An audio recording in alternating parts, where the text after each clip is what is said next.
Chapter 11 of Bunny Brown and His Sister Sue, by Laura Lee Hope. Recording is in the public domain. Recording by Abigail Rasmussen. Chapter 11 Lost. Bunny and Sue leaned back in the trolley car seat and felt very happy. They loved to ride and travel, and they did not think they were doing wrong to take a trolley ride without asking their mother or father. If they had asked, of course Mrs. Brown would not have let them go alone. But that is the way matters generally went with Bunny and Sue. Faster and faster went the trolley car. Bunny looked at Sue and smiled, and she smiled at him.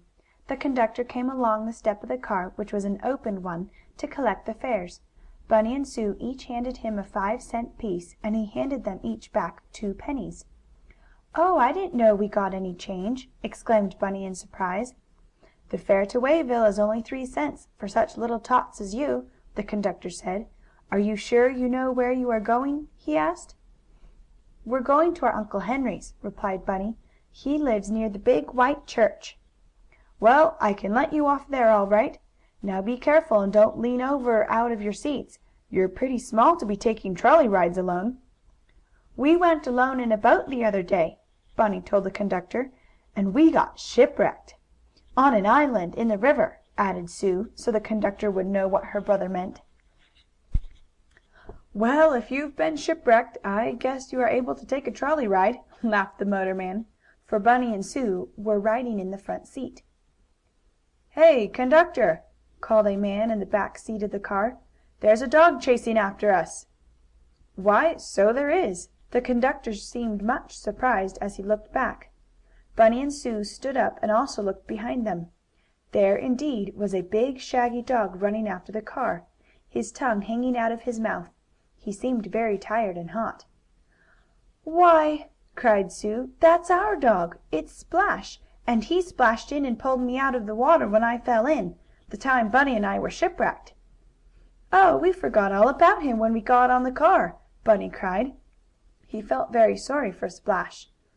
"I thought he'd come right on the car with us," Sue said, "and we'd have money enough to pay his fare, too," she added, looking at the 2 pennies in her chubby fist.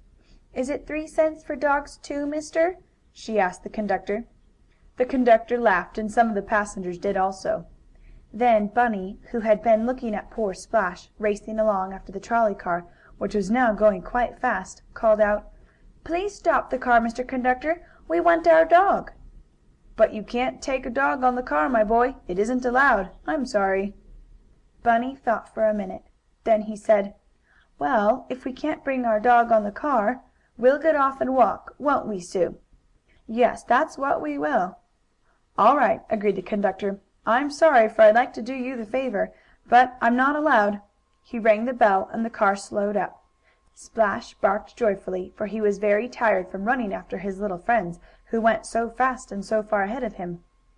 The conductor helped Bunny and Sue down. The car had stopped along a country road near a patch of woods, in rather a lonesome place. "Here, youngsters," went on the trolley man, while Splash rushed up to Bunny and Sue, barking happily. "Here, youngsters, take your money back. You didn't ride 3 cents worth hardly, and I'll fix it up all right with the company. You'd better take the next car back home. Your dog can find his way all right." And then the car rattled off again, leaving Bunny and Sue still with 5 cents each, standing in the road with their dog Splash. "Poor fellow," said Bunny, putting his arms around the shaggy neck of his pet. "You must be awful tired." "He is," Sue agreed. "We'll sit down in the shade with him, and let him rest." They found a nice place where the grass was green, and where some trees made a shade, and near by was a spring of cool water. Bunny made a little cup from an oak leaf and gave Sue a drink. Then he took some himself, and, a little later, Splash lapped up some water where it ran in a tiny stream down the grassy side of the road. "Now he's rested, and we can go on," Sue remarked after a bit. "Where shall we go, Bunny? To Uncle Henry's?" "Well, it's too far to walk, and we don't want to ride in the car, and make Splash run. So maybe we'd better go back home. We can get the balloons now. The conductor was good not to take our money." "Yes, I like him," said Sue, and she looked down the track, on which, a good way off, could be seen the trolley car they had left. "We can walk back home," went on Bunny. "It isn't far. Come on, Sue."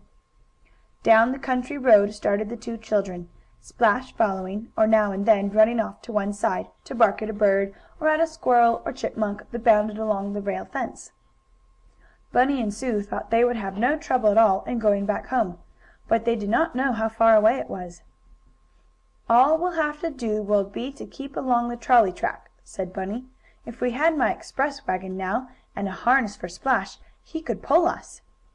"Oh, that would be fun!" Sue cried. "It would be just like a little trolley car of our own. You could be the motorman, and I would be the conductor." "We'll play that when we get home," her brother decided.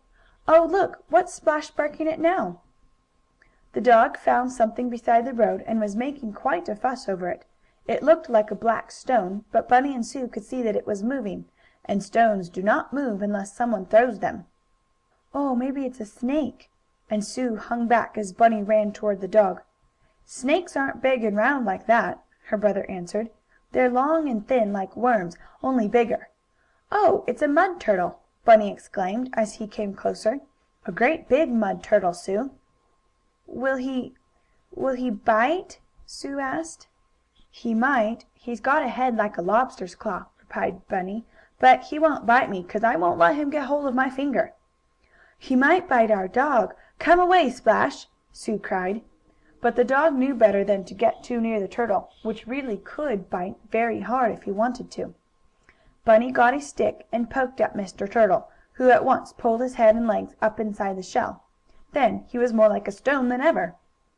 And, as it was not much more fun than looking at a stone, to watch the closed up turtle, Bunny and Sue soon grew tired of watching the slow moving creature. Splash, too, seemed to think he was wasting time barking at such a thing, so he ran off to find something new. Once more the two children walked along the road. The sun grew warmer and warmer, and finally Bunny spoke, saying: "Let's walk in the woods, Sue. It will be cooler there." "Oh, yes," agreed the little girl. "I love it in the woods." So into the cool shade they went, Splash following. They found another spring of water, and drank some. They gathered flowers and found some cones from a pine tree. With these they built two little houses, doll size. Pretty soon Sue said she was hungry, and Bunny also admitted that he was. "We'll soon be home now," he said, "and we'll stop at Mrs. Redden's and get our balloons." "Then we'll have lots of fun!" cried Sue, clapping her hands. But the patch of woods through which the children had started to walk was larger than they thought. There seemed to be no end to it, the trees stretching on and on. "Where's home?" Sue asked after a bit. She was tired of walking. Bunny stopped and looked about him. "I can't see our house from here," he said. "But it's only a little way now. I guess maybe we'd better go out on the road, Sue. We can see better there." But the road, too, seemed to have disappeared.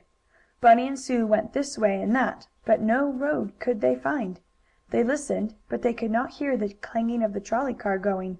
It was very still and quiet in the woods, except now and then when Splash would run through the dried leaves, looking for another mud turtle, perhaps. "I'm hungry!" Sue exclaimed. "I want to go home, Bunny." "So do I," said the little fellow. "But I don't seem to know where our home is." "Oh, are we lost?" whispered Sue. Bunny nodded. I guess so," he answered. End of chapter 11.